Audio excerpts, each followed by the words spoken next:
beautiful bird.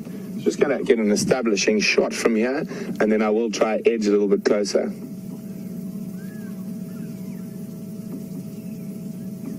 Doing a bit of morning preening.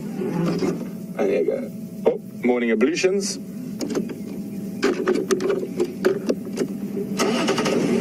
So I'm just going to sneak a little bit closer. Very interesting bird, related to snake eagles, or it is actually a type of snake eagle, although it does eat snakes, but not that often. Expert at finding carcasses, and generally they'll find the carcasses before vultures. Oh, off he goes. Was it he or she? I couldn't see.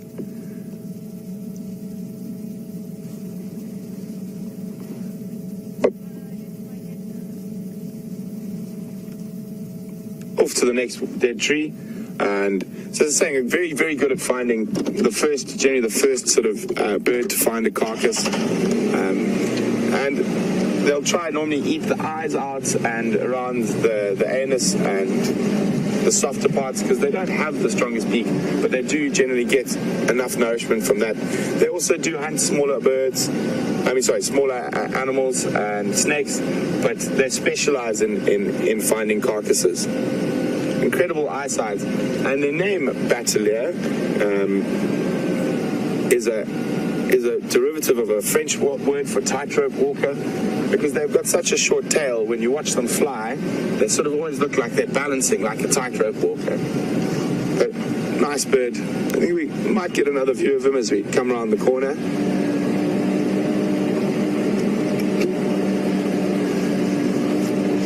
But where he is now, I don't think he's on a carcass. I think he roosted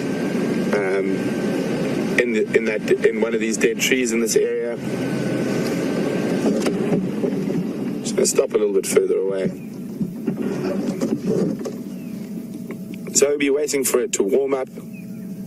Oh, he's got a fork-tailed dronga.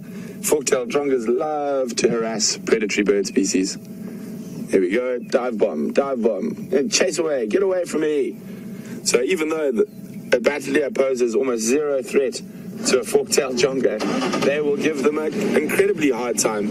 I know with both Scott and myself, we've seen fork-tailed drongas harassing Verreaux's eagle owl recently, but they are very, very good at harassing predatory birds. Even from tiny owls to great big martial eagles. The fork-tailed dronga is probably one of the more irritating birds if you're a bird of prey. And he's...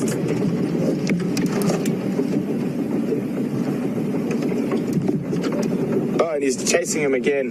That dronga, harassing him. He'll probably find the dronga. There we go. The dronga is now turned back. The predatory bird has left his zone. And job well done if you're a drongo. Removed the potential danger.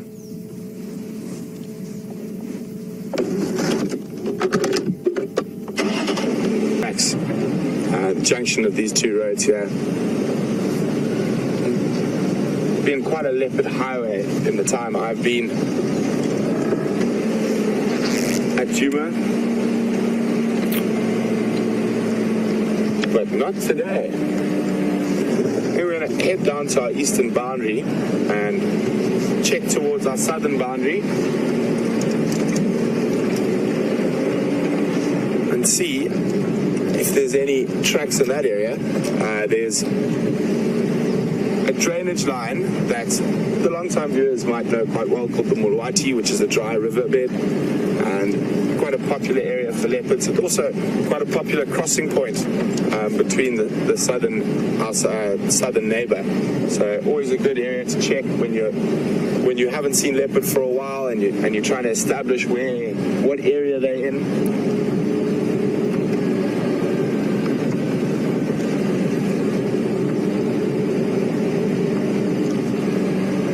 Gap about a really nice quiz question for you guys.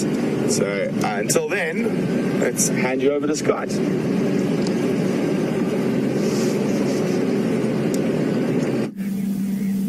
Welcome back, everyone, and we are here on the Arethusa airstrip, And we're taking a little bit of a gamble here in the fact that, I think we might be getting lucky. There's another impala approaching, and it's the rutting season. So we've been following these three in the hope that we may see a rutting display. And it really is an interesting event, this, because they are competing at the moment for rights over females, and what they'll be doing is fighting over good territories or patches of land initially, and once they've secured that land, they then try and keep females there. Now, there's no females in the area, but the male at the back of these two that's following them appears to be the one who's dominant and chasing them. I'm just going to try and follow them, and let's see if we don't get lucky. They make a crazy gurgling, burping roar as they chase one another around, and this open clearing around the airstrip is the perfect place for us to share this wild chase with you. I'm just going to try and link slightly ahead of them. Wow, certainly didn't expect to find this here. How cool is that?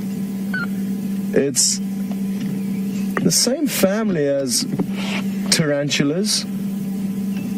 We just call them baboon spiders because of their hairy appearance, and also their padded feet are similar to that of a baboon's, just a much smaller scale.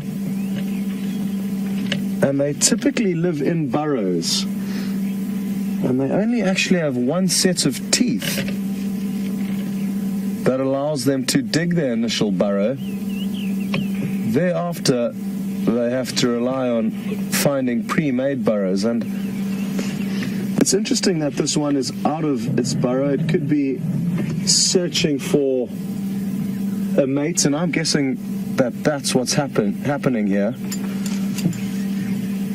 I'm going to try and get out and get a bit closer to it and see how it reacts, and also that way give you an idea of how big it is compared to my hand.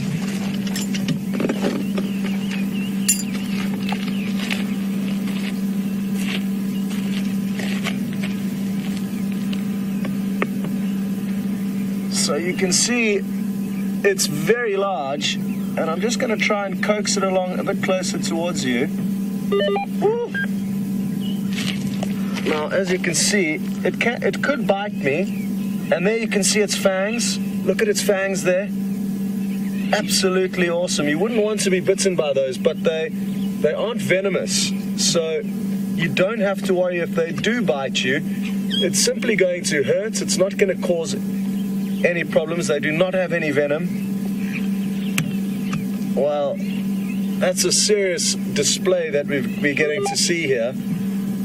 And I don't like to interfere with animals and cause them to be unhappy or distressed, but it's important to remember that they do come across other animals, and they do have to perform just like this in order to stay alive.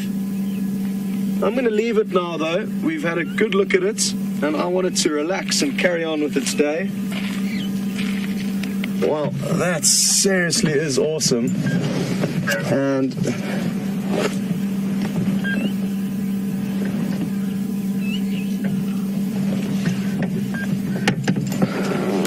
I'm not sure exactly which baboon spider it is. I'm a little bit rusty on that, but if any of you are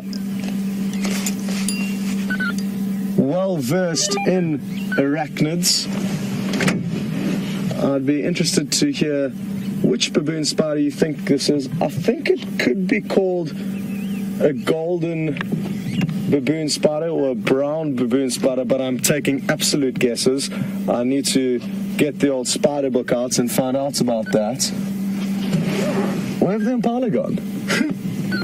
Well, the impala got upstaged by this baboon spider. It's the first one that I've managed to share with any of you on the show, and what an unlikely place to find it, crossing an airstrip.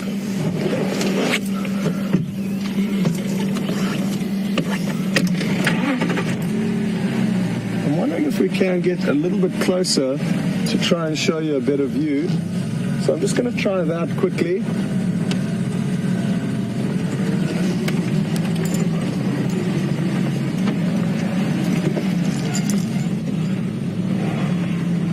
Oh, well, there's an airplane coming past, so I may need to get off the airstrip.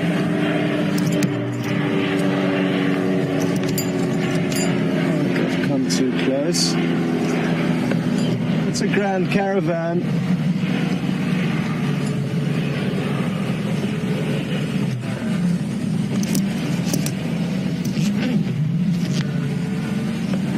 Do you want to try and get this one? Or other aquatic insects. What? Welcome back, guys. We've unfortunately not been able to find any tracks. We're now in the area of Twin Dams, and apparently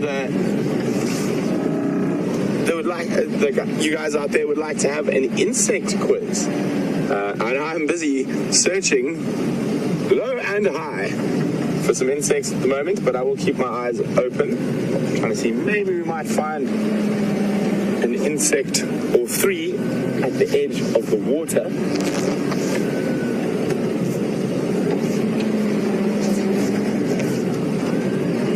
Let's have a look.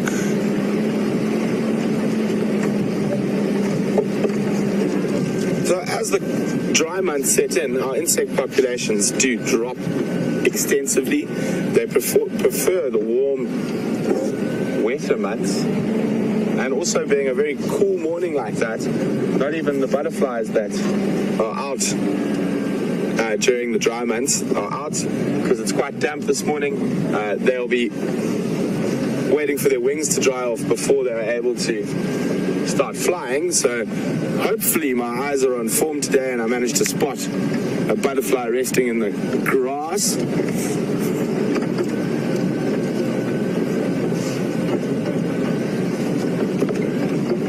But I can definitely start the insect quiz without an insect, although it would be nice to have an insect. So this one is actually quite relevant to all our viewers in North America and Canada. Can you guys tell me what is the difference between an African honeybee and an African killer bee? So what is the difference between an African honeybee and an African killer bee? And you can send your answers to questions@wildearth.tv or use the hashtag SafariLive if you're on Twitter. What is the difference between an African honeybee and an African killer bee?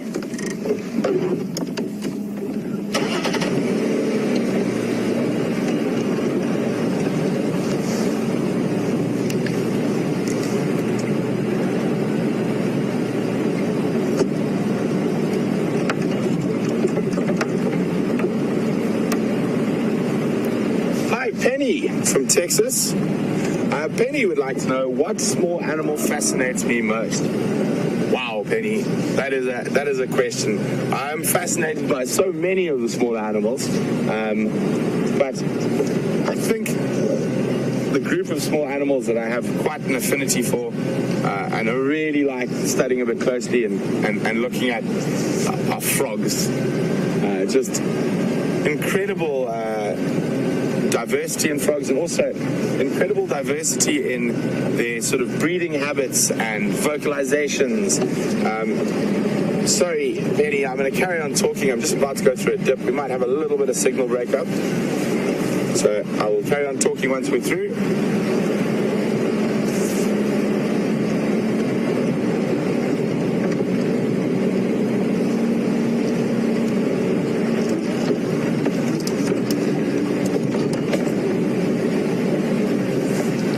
Okay, Penny, back with you now. So I was saying frogs. I mean, there's such an amazing array of frogs out here. I mean, and in the summer months, the chorus of the frogs around the pans is just incredible. It's probably one of the best sounds to go to sleep to in the world. and also how the different dynamics work between different frogs of different species and frogs of the same species. So you've got a thing that's called timeshare calling, which is quite common in quite a lot of species in this area. And what that is it'll be males of all the same species, and they make sure they don't call over each other. Obviously, the female quite often chooses based on who's got the best vocalization, the best singing voice. So they'll sort of one go, and then she gets to choose, but they'll never call over each other. It's called timeshare calling, which is incredible. And then, I think those of you who've been watching for a while, when it first arrived, it's still raining and a lot of frogs around. And one of my favorite sounds in the world is the call of a banded rubber frog. I actually do have my frog book with me, so I will find a picture of that banded rubber frog just now. But the call is one of my favorites, and it really lets me know I'm sort of back in the bush. And the call goes like this.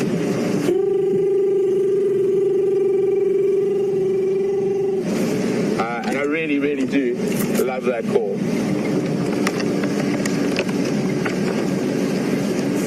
I'm just gonna let you know, we are checking very carefully for actually anything right now. Oh, and there we go. Ask and you shall receive. Got a female Nyala, and this is quite nice to tie in with the male Nyala we saw yesterday. Do you want me to move a bit there, Brian? Yeah. Do you want? That we saw this morning. Earlier we saw those two male Nyala, a dark chocolate brown coat, and now we can see there's a beautiful female and that sort of burnt amber orange coat.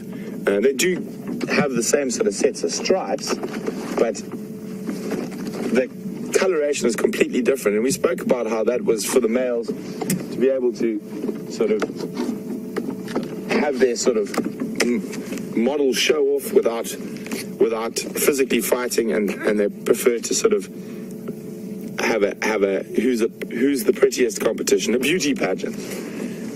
But here's the female that has caused all the beauty pageants, well, not this particular, but the females in general, and they are very, very beautiful. And you see how their skin sort of shivers like that from time to time, and that's a mechanism to try to keep the flies off them. They are beautiful animals, and just look how alert they are. Those ears are constantly on the move, checking, listening for potential threats.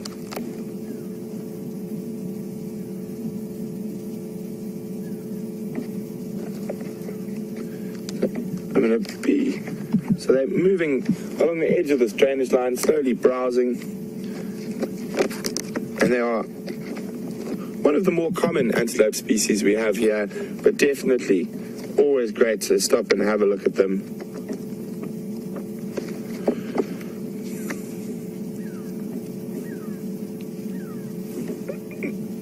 They're disappearing into a slightly thicker area.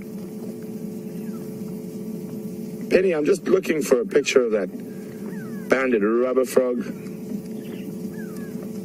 the one I was imitating earlier. But I was trying to do it the silly way and quick way instead of using the index. So I'm going to go back to the proper way. There we go. So the other nice thing about the banded rubber frog is it looks very similar to the poison arrow frogs from South America, and it is noxious.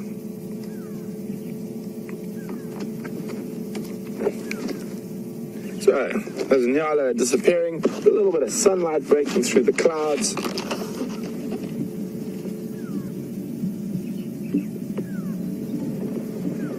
And there's a nice picture of a banded rubber frog. Very, very pretty frog. Red and black coloring. And, there's a nice question for you guys. You see red and black coloring in insects and certain frog species, and also in arachnids and spiders, and there's a specific word for this type of coloring. It's warning predators that they are potentially noxious or poisonous. And can anyone remember what that word is. What is the coloring? So black, red, orange, very common in butterflies, certain frog species, spiders. What is the name of that coloring? And you can send your answers to questions@wildearth.tv on email, or you can just use the hashtag SafariLive if you're on Twitter. But in the meantime, we're going to carry on checking if we can find any tracks and stopping to have a look at all the other animals that are out here with us.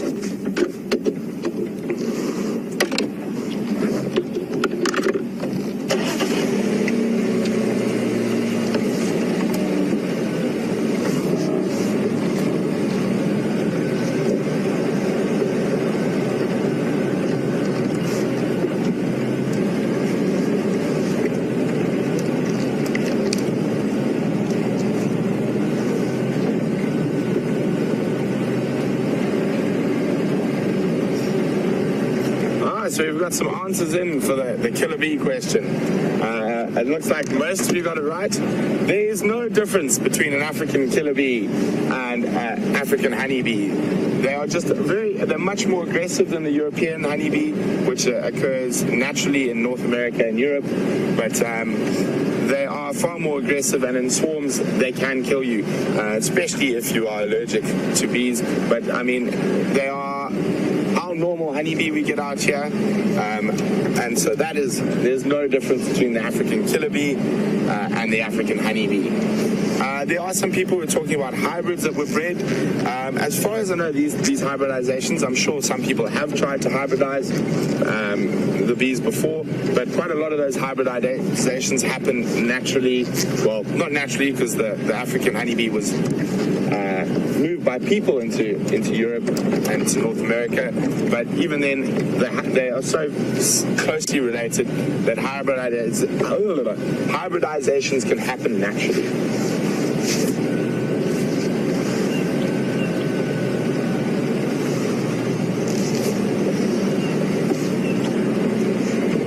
Just checking this junction. Where are these leopards hiding?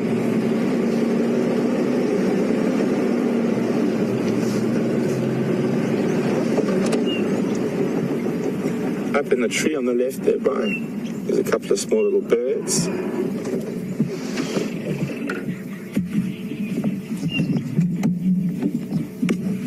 So we've got a very pretty little bird in the tree there, and that is a male. It's a little species of flycatcher called a battus, and it's a chin spot battus. The female's got a very distinct, there he is, very distinct sort of brown spot under the chin. I'll be back to the battus in a second. Go ahead, Scott.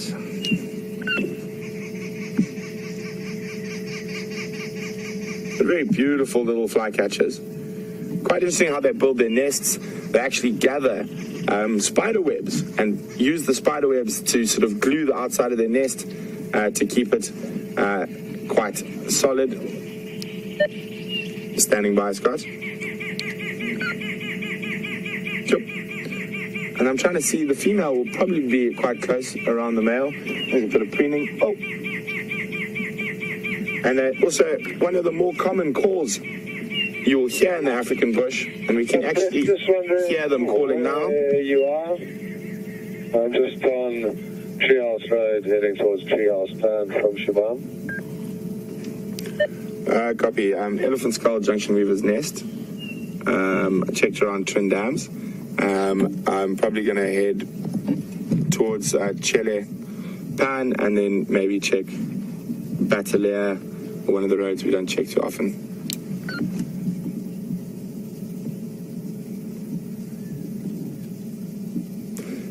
So as I was saying, now obviously the Battus has decided to stop calling, but I'm sure quite a few of you, there we go. I'm going to try, he's calling now, I'm going to imitate the call, so maybe you guys will be able to hear the call. And it sounds like a very old nursery rhyme, and that's how I got taught to remember it when I was young. And it's not doing the full call at the moment, so I'm just going to get Brian to put the camera in the general direction of where it's calling. So, and the Battis has popped back into sight. How very kind of him. But on the next to the snob fawn and the small, there we go. There he is. And not doing the full call, but you'll hear the gist of it. I'm going to imitate it now. And the call goes...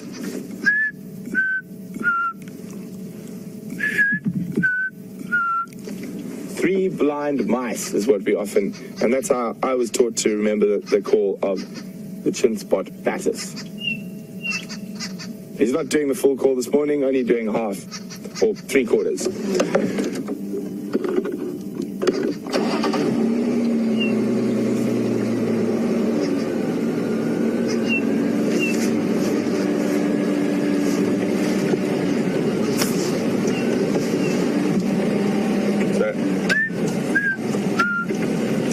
Blind mice, see how they run. But anyway, moving on from the three blind mice bird, or better known as the chin spot Battis, we're going to check towards Chile Pan, and I've heard we've got some answers for the frog question about what that type of colouring means.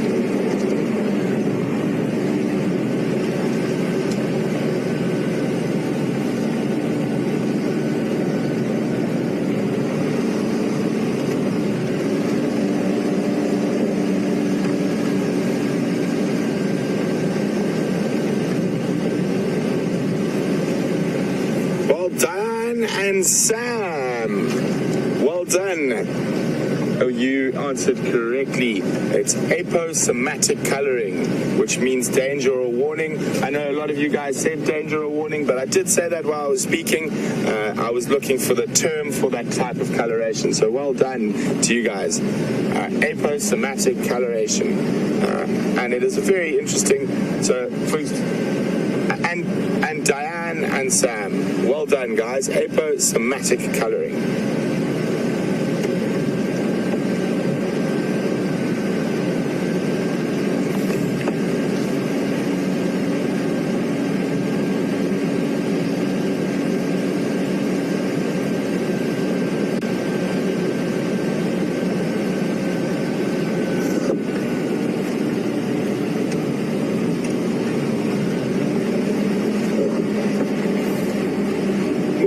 Dance Anyway, welcome on the Sunrise Safari. Dance Anyway would like to know, I'm not going to try to repeat that disease that I just heard in my ear, very, very long, but I know it is a fungal disease that affects frogs, I know particularly in South America,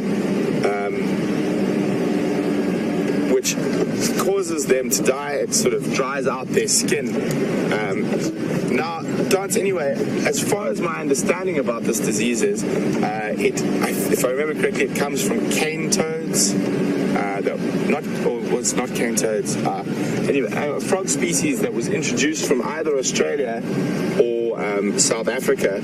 Or Africa into the Central Americas, and our frogs have evolved with this fungus that causes the disease, that dries out their skin. So our frogs are immune to it. So our frog populations are pretty healthy. The things that affect our frog populations are more sort of development and people, agriculture, fertilizers, things like that. But in total, apart from some very rare frogs that only occur in very niche habitats or some in the Drakensberg mountain, they're called ghost frogs, and also in the mountains around Cape Town. Our frog population are generally quite safe. But so they actually can carry that fungus and stuff without it actually affecting them. So quite interestingly, and it shows how us moving things between places can have a very, very detrimental effect on the environment.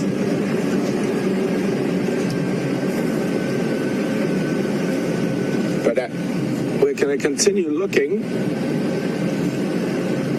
Literally, I think Scotty is in the same boat as me. struggling for tracks this morning, but it doesn't mean there isn't stuff out there that we can talk about. There's so much fascinating stuff around. So we're going to carry on down towards the Mulwati James line, and we're going to cross over to Scotty, see what he's been up to and what he might have. So enjoy it with Scott, and we'll be back with you a little later.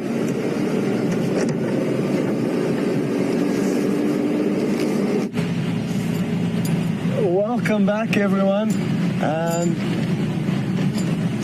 Viam and myself have made it back onto Djuma now, and the plan is to, in accordance with Brent, try and cover as much of the property that hasn't been covered this morning. So we'll be trying to chat. Our Game Drive channel is causing a little bit of trouble.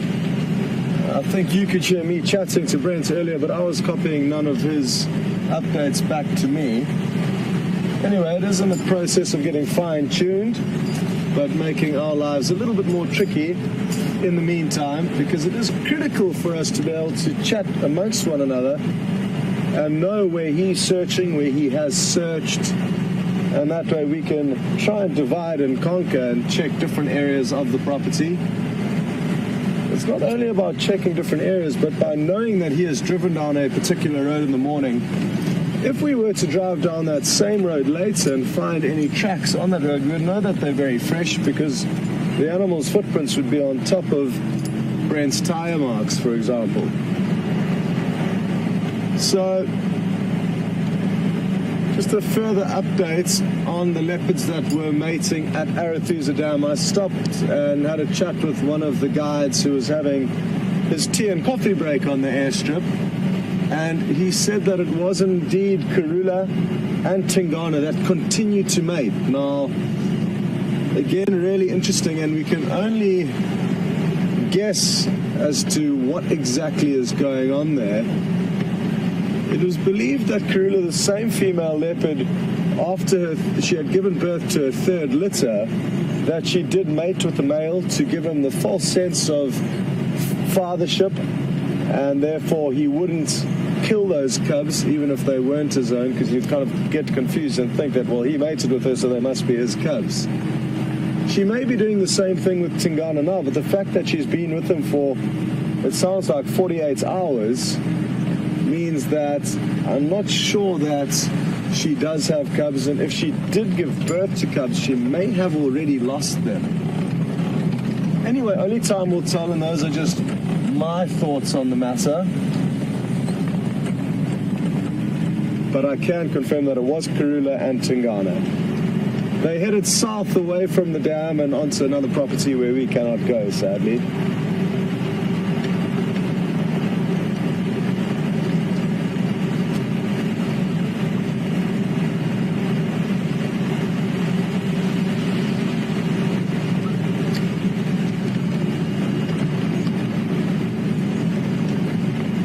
Sandy in Texas, good morning and welcome on board.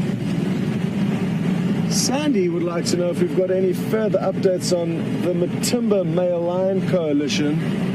We believe one of them did come onto our property 2 nights ago. We couldn't track him down.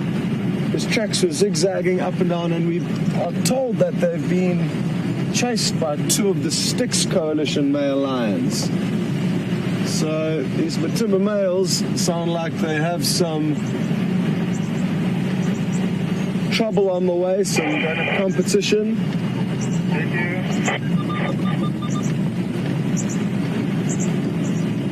And it'll be really interesting to see what happens as the weeks and months unfold. It is normal for dominant males to become old and eventually lose the territory, and that may be happening now with the Matimba males. But sadly, Sandy, we don't have a clue where they are. Not the faintest idea. Again, the problems we're having with our radio networks are making it very difficult for us to communicate with the guides. There's different channels for different traversing areas. So we have 2 different traversing areas, one on Djuma and one on Arathusa. And when we go across to Arathusa, we switch over to a different channel. And there's various other lodges that have got access to even more traversing areas, and therefore there are more radio networks than just what we have.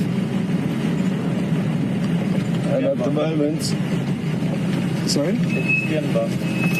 Yeah, spotted a steenbok.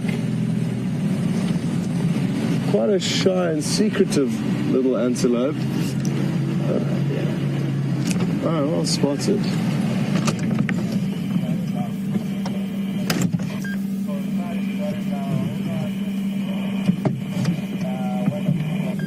And there you can see it's fully grown. Oh, has it run off? No, it's still there.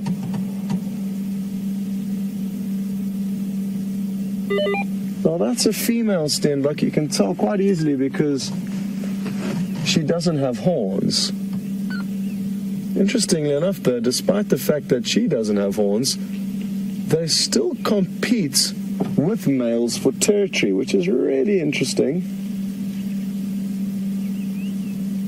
So often you find males and females chasing one another around. Usually it's males that will compete with males and females with females. But this little antelope is a little bit different.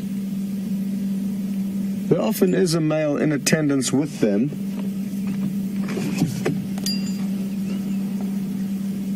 And until she just shook her head there, I thought she was playing dead, and that's often what antelope will do when they are nervous. They'll stand dead still, relying on their camouflage to help them try and evade predators.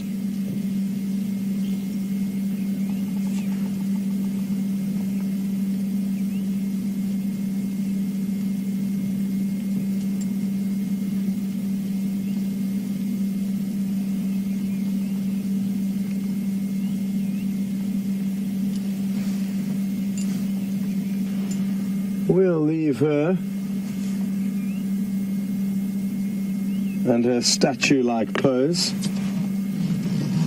and see what else is lurking around this area. The plan is to head towards Impala Plains, which is a road that takes us closest to our northwestern kind of boundary. It's an area that, as far as I'm aware, has not been checked yet this morning.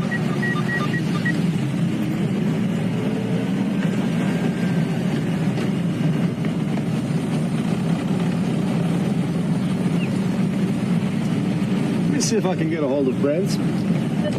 Brent, what's got?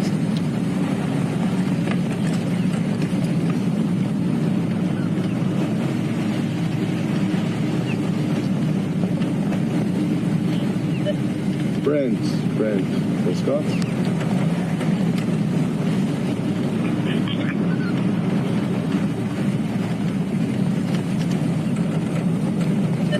I'm not copying you. For the record, you can copy me.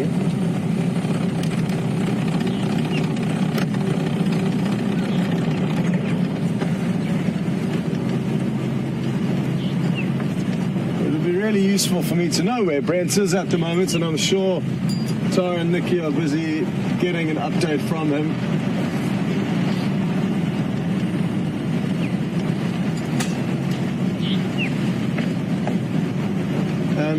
He's at Juma Dam, so he's in the center of our property, which is great. At least we are in different areas.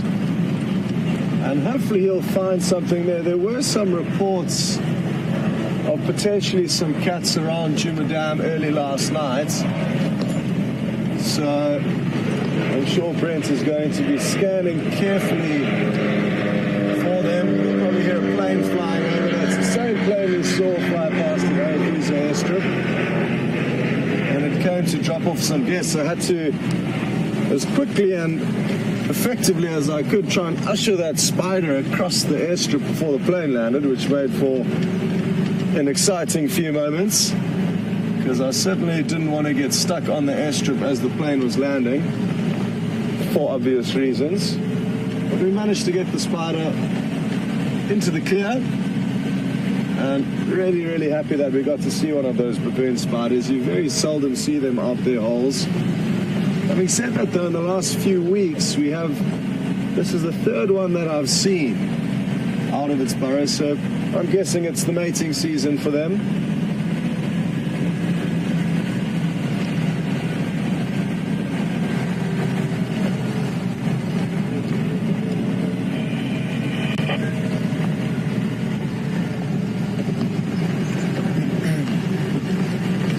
Again, if any of you have managed to establish which kind of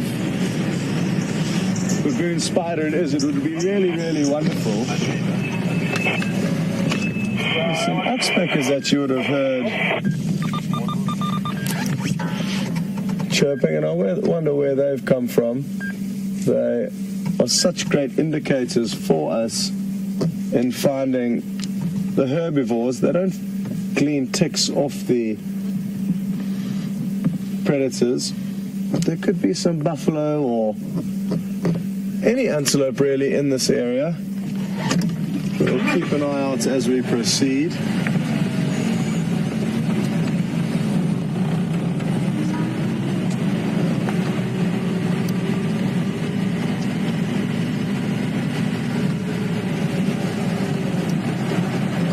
Feeding slowly as he goes, so he's completely relaxed now.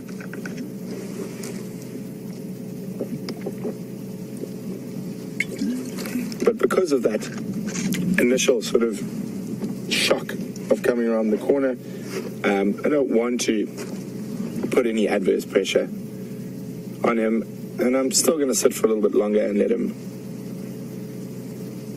him get very used to us being close to him before we try and move the vehicle again. Also, while we're doing that, I'm listening very carefully. Because you have a young bull of this age, they are sometimes completely alone, but normally they wouldn't be more than a couple of 100 meters from a breeding herd. So it is quite difficult to hear with the wind in the dry leaves, but we are also listening to see if there is possibly a breeding herd in the vicinity as well.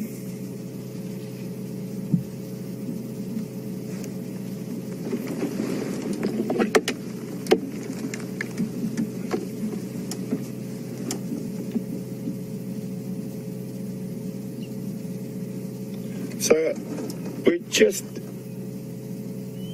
to let you know, we came into this area that Scott, Steph, and myself, while we were tracking a lot, called sort of the black hole. We found lots of leopard tracks going in, but could never find the leopards. And I'm just off Gallagher shortcut, very close to Juma Lodge and the quarantine clearings.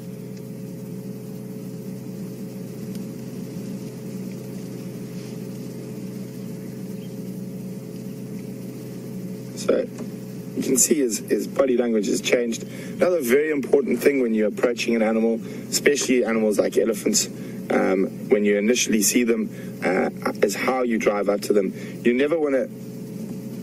Oh, look at that. Another elephant. Just to the right of us. As I was saying, you never want to drive directly at the animal. That is a sort of threatening stance. Imagine if someone walked straight up to you and into your personal space, how you would feel about that. So you try to move away at sort of oblique angles to let them know that you're not trying to go straight into them.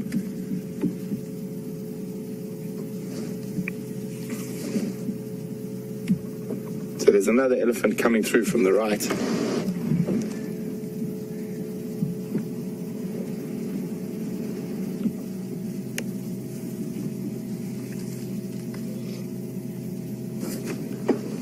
Another young bull. I'm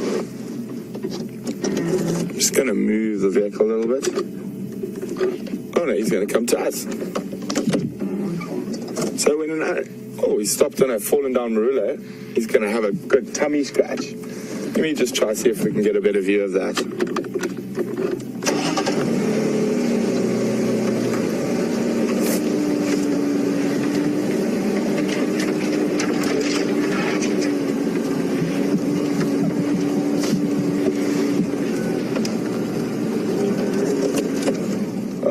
just trying to find a gap in the bush here so we can get a better view. So when back a little bit.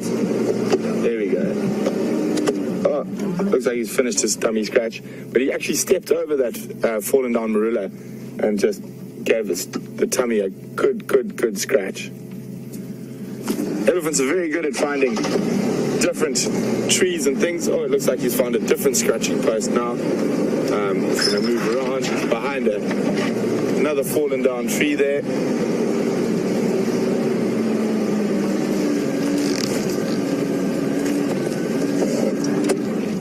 So another young Eddie bull, possibly on the, again, probably more than probably on the peripheries, although elephants at this age sometimes will form little bachelor groups when they have been pushed out of the breeding herds, just for a bit of company more than anything else.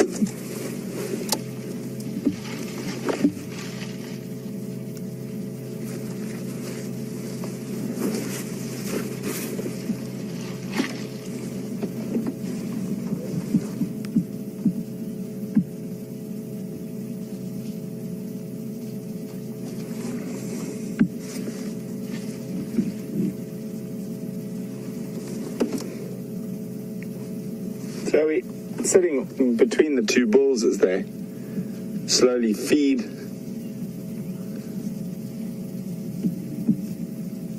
And you can see their body language is completely relaxed now.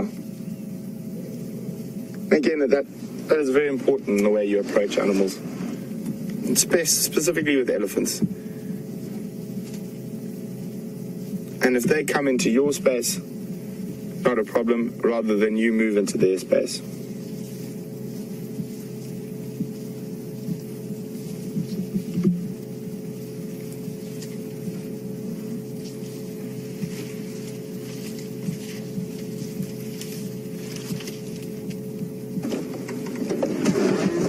Going to maneuver again.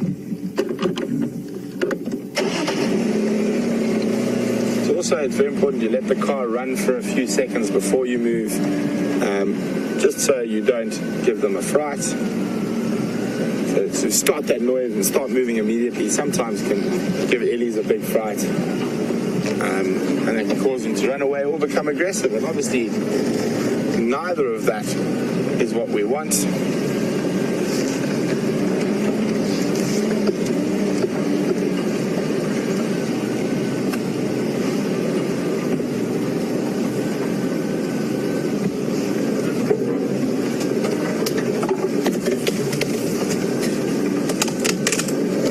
He gave us a little head shake there, reminding us he's a big, strong, powerful animal.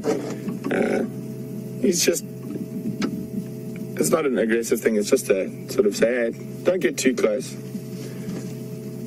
But you can see now his body language has changed. He's actually walking towards us. And there we go, he's smelling us now, making sure we're not a threat.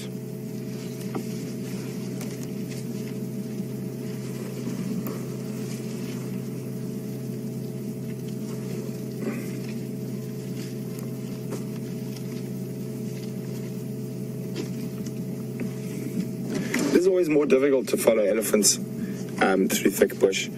Sometimes just driving over a log or whatnot can give them a fright. You just got to be very careful and move very slowly and calmly around Ellies when you are off-road. As you can see, not a care in the world at the moment, apart from filling his belly.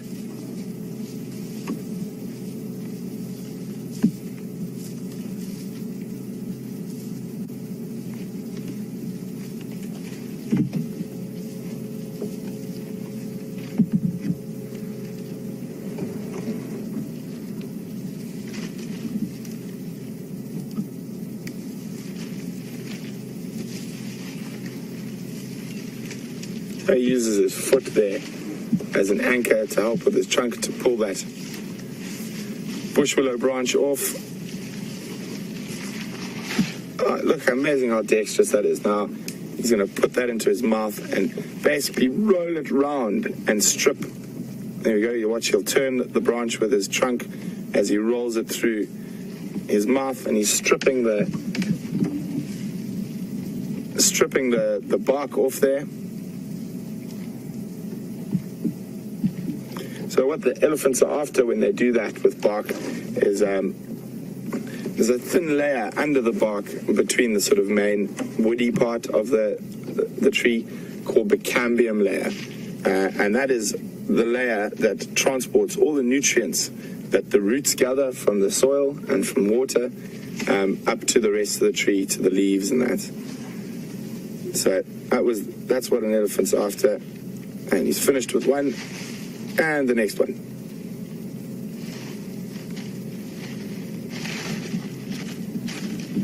Swing it around. Thorn tree's trying to steal it from him. There we go. In position. And it's amazing how they use their trunk there to just twist it so they can sort of debark in a nice even fashion.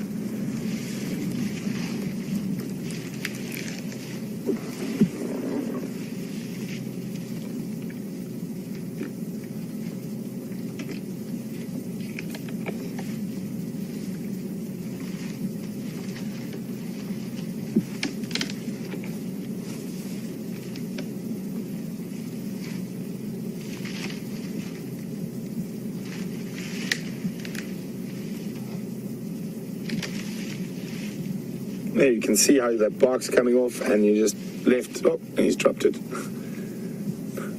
And you're left with a bare bit of branch.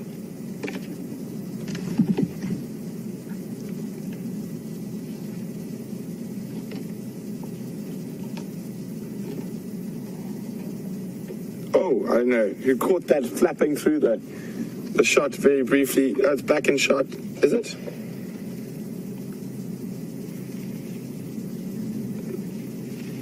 See, it might fly into shot again. There we go, right at the bottom of the shot. But that was an African monarch butterfly. Oh, it's coming in and out of shot constantly.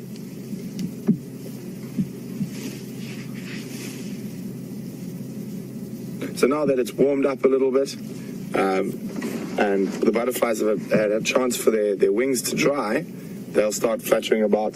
There are a few flower species that are still flowering and that they will be feeding off.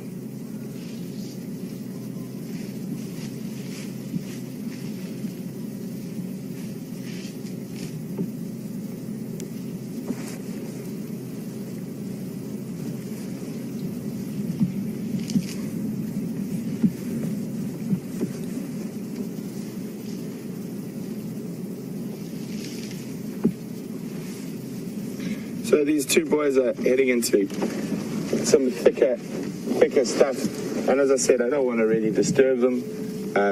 We might just loop up a little bit ahead. There might be a breeding herd around. But we still have a frog surprise for you. So that was really nice little elephant interlude.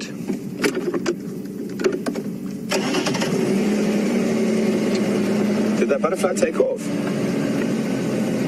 Or is he still sitting in the ground there? We can try. Can be very difficult. I don't know if he took off. I'm just going to have a quick look. I thought I saw him. Nah, it looks like he's gone. Well, she's gone, actually. Sorry. There's a female monarch.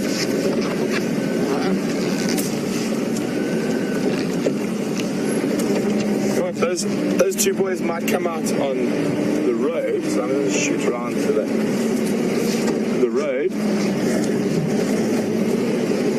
And maybe we'll catch them out in the open. Very relaxed old girl.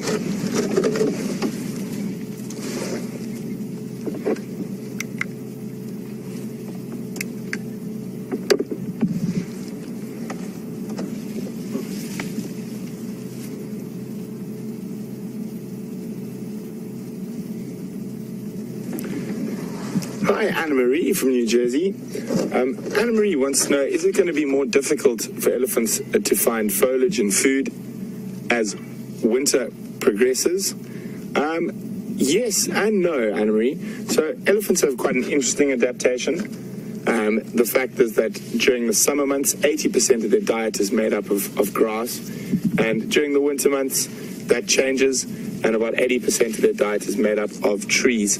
So that's how they cope with the change in seasons and finding enough food throughout the year. This young elephant, it looks like he's up to mischief. I think he's using that bush to stalk us. A young boy, and he's trying to sort of sneak around. Oh, but we found him. So I'm just going to move out onto the road.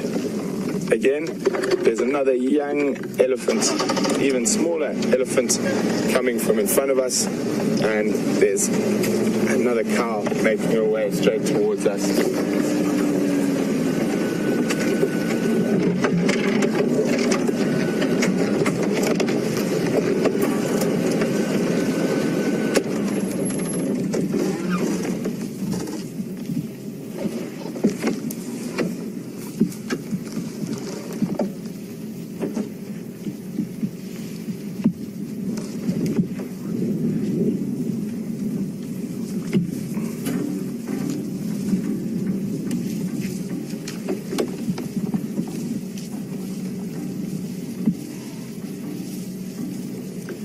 Hi, Nele Bendett from Germany. Welcome on the Sunrise Safari. Nele, oh, watch my head. Would like to know all the ages of the elephant, and asked how old the elephant was. I'm not sure which elephant we're referring to, so I'll try to give a general rundown on the elephants we can see here. Let me just see.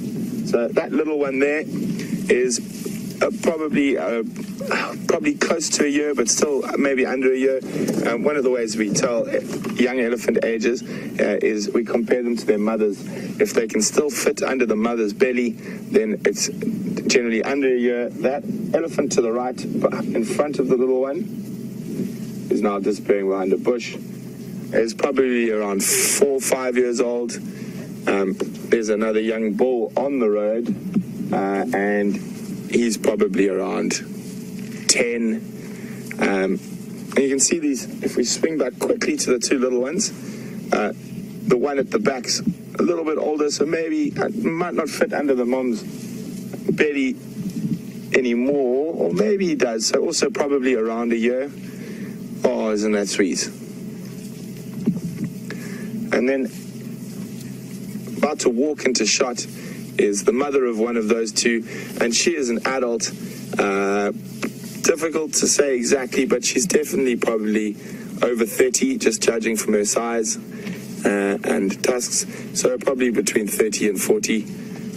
So full adult, and those are the only ones we can see. That other elephant we saw with the nice straight tusks, another one of the mothers of these two naughty little boys in front of us, is also probably around a similar age, somewhere between 30 and 40. You can see the one closest to us at the back is a little bit older than the other.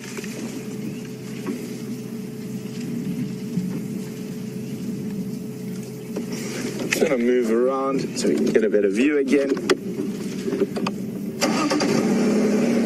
Young female, probably around 5 or 6 years old.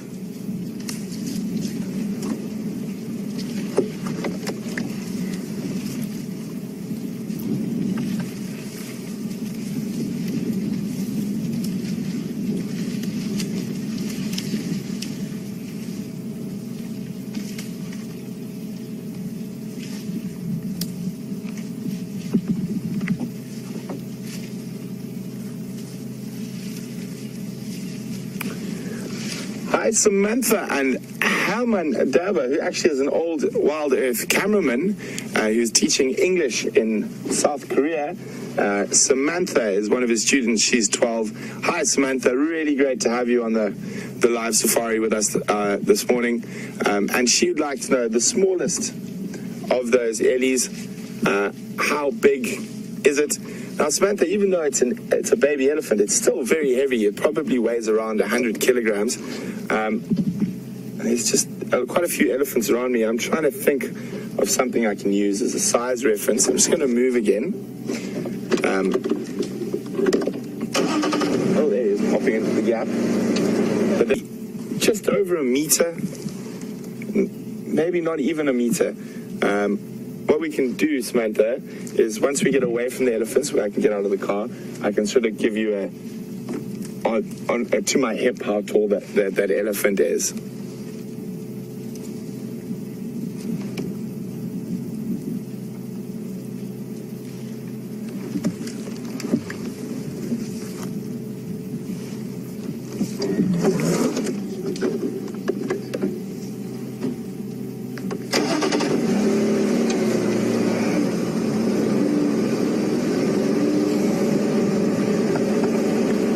Liz from Wisconsin. Liz would like to know the size of an Ellie's stomach. Wow, Liz, that is a good question. It is massive. So to give you an idea, we'll talk about an elephant bull. So that's probably the biggest. So nice to make comparison to a big elephant bull. Can eat up to 200 kilograms of vegetable matter in a day. So 200 kilograms, let me just do my pound conversion in my head quickly. 200 kilograms.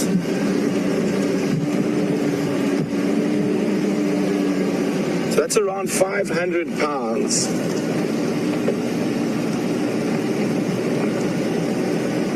It's about 500 pounds, but we're just going to cross over to Scotty quickly, and then we'll be back. We're going to be staying with these elephants for a little bit, and then we're going to cross over to Scott now, so we'll see you back shortly.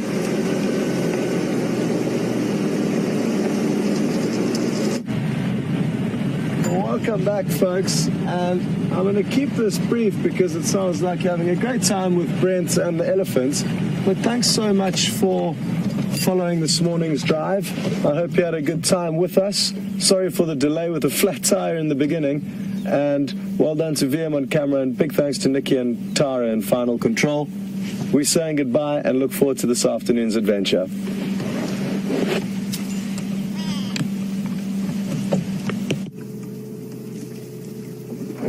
Welcome back, everyone.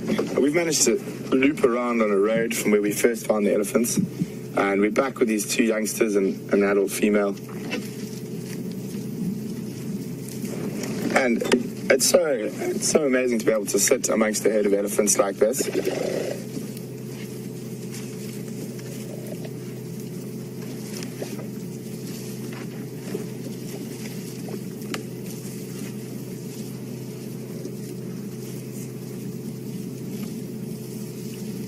Guys, while we're sitting here with the elephants, I did ask a question about what was the difference between hares and rabbits. So I think while we're enjoying the elephant viewing, we're going to go through the answers on that.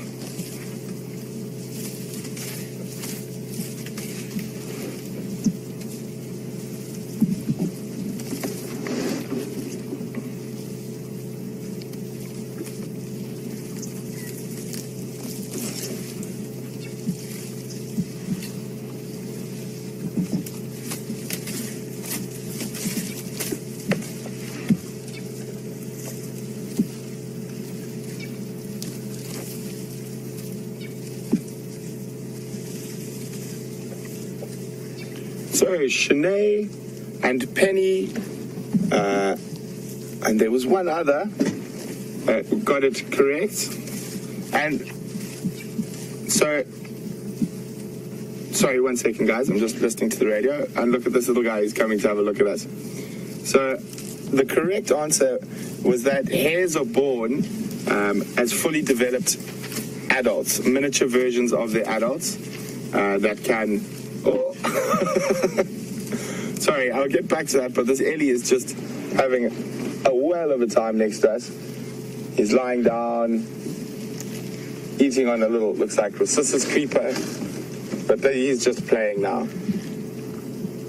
But back to that, so basically there are fully developed miniature versions of the of the adults, and they're able to run within minutes of birth, where rabbits are born completely naked with their eyes closed in a warren under the ground. And there's actually quite a nice term for this. So a hare is precocial, and a rabbit is altricial. So obviously precocial comes from precocious. Let me just try. I don't want to scare him. I'm going to roll the car because he's so close. He's getting into frame. There we go. You might. There we go. Cheeky little guy. So I think I heard Shanae and Penny got that right. The difference between hares and rabbits. I'm sure there are quite a few others of you who also got it right, but they were the first two in.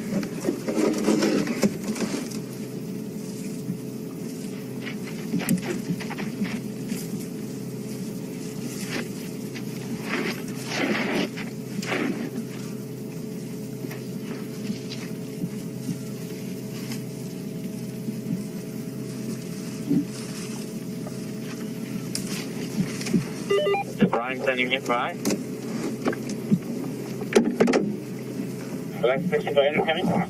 This is a very cute little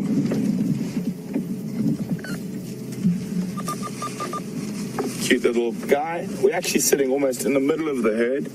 And as I said, it all depends on the individual herds how we would do that.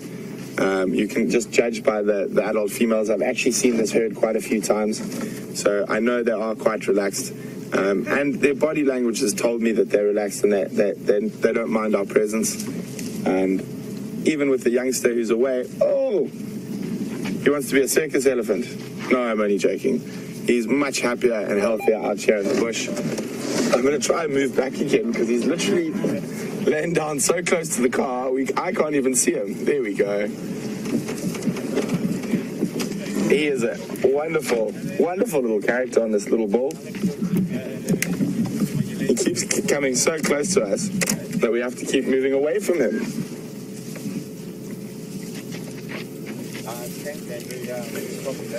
So Samantha, I would love to do that height comparison for you, but obviously I don't want to get out of the car in the middle of a herd of ellies. But I will try to do it this afternoon on the Sunset Safari if you are watching. If not, just definitely send the question in again, maybe on the Sunrise Safari tomorrow, and I will try my best. But we're having such a good time with these ellies, I don't want to drive away, especially when we've got these youngsters playing. So I think we're best to sit here. And the frog's surprise as well, I'm afraid is going to have to wait till the Sunset Safari. There's just, it would be such a travesty to take any limelight off these little ellies that we're spending time with at the moment.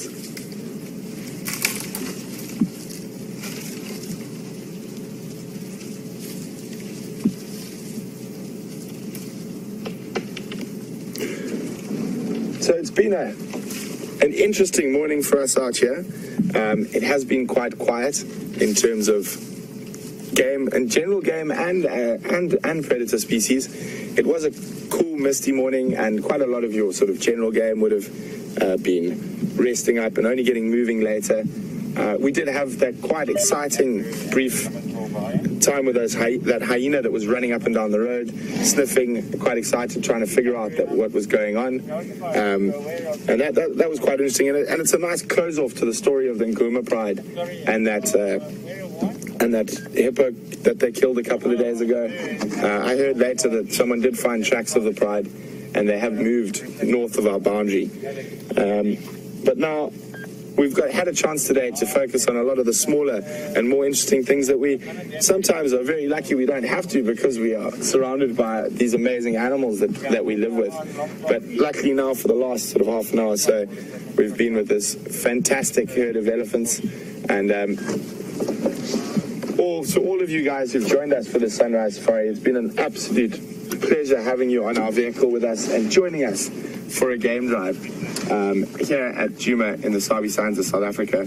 So I'm hoping to have a lot of you with us this afternoon. I'm going to say goodbye, and for the last minute, I think we should just enjoy this fantastic elephant sighting that we're experiencing. So over to the elephants and have a wonderful evening or morning or whatever time of the day it is, wherever you are.